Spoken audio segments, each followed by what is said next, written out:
Hello and welcome to another episode of Embrace Your Outdoor Space.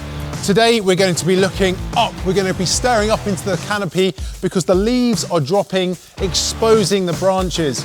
And with all that stormy weather we're having, we want to make sure our trees are kept in the best health possible. So it's time to start tackling some of that loftier lopping and chopping. And in order to do so, I'm going to need a pole chainsaw.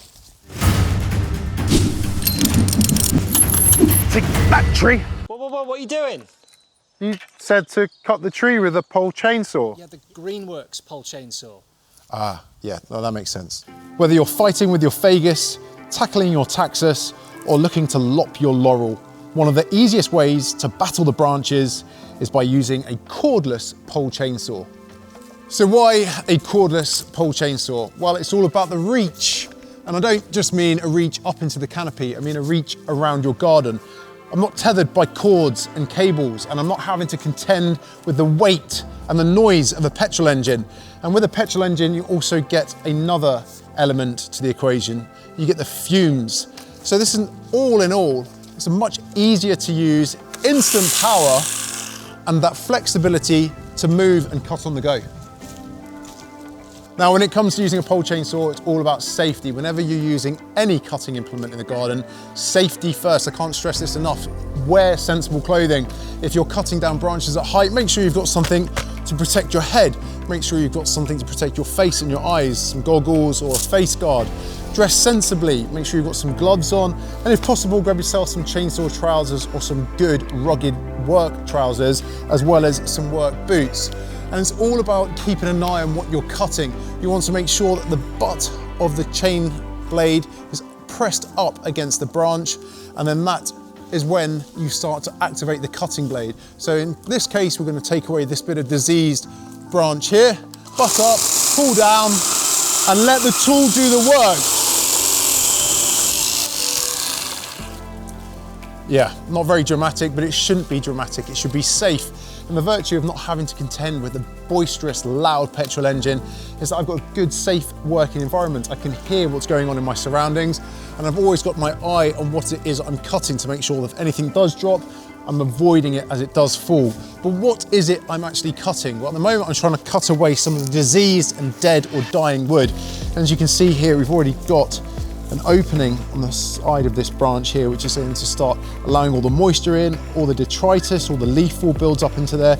And essentially what happens is the branch starts rotting from the outside in. Eventually that's going to make sure that this branch either rots off completely, or worse still, falls off. And last thing I want is that when I haven't actually got a hard hat on my head. The other thing we're looking at is fungal infection as well, and that can manifest in a whole variety of different ways, particularly prevalent on your fruit trees. So if you've got a manky looking malus, this is an opportune time to start cutting back some of the more diseased limbs. And then there's storm damage to contend with. But what does storm damage look like?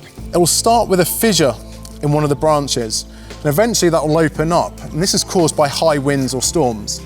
As soon as that starts to split and open, that allows the ingress of moisture and the plant itself starts rotting from the inside.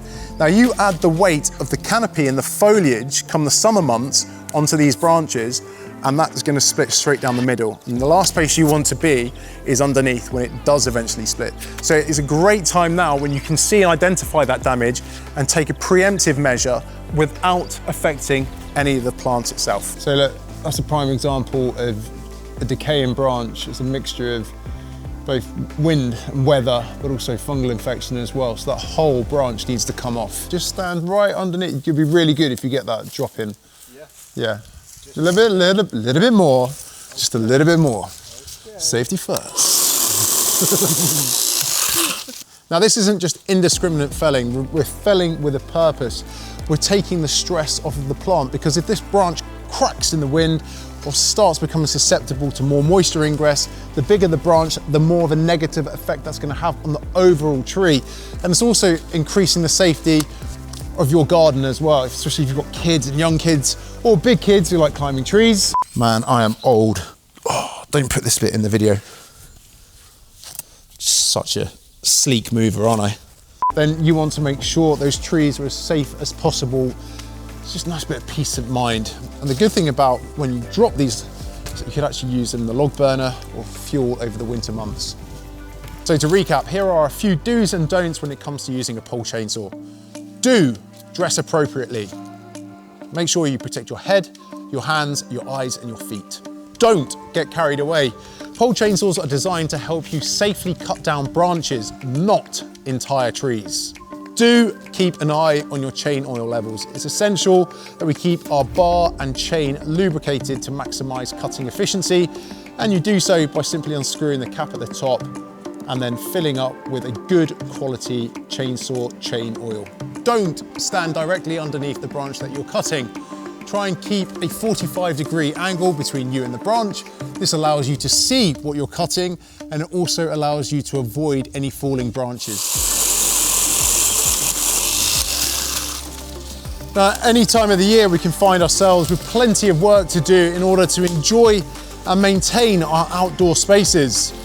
And as the seasons change and the tasks change, it's nice to know that with an ever-growing range of cordless garden tools, all we have to worry about changing is our battery from one tool to another. If you want to find out any more, check out the link at the end of the video.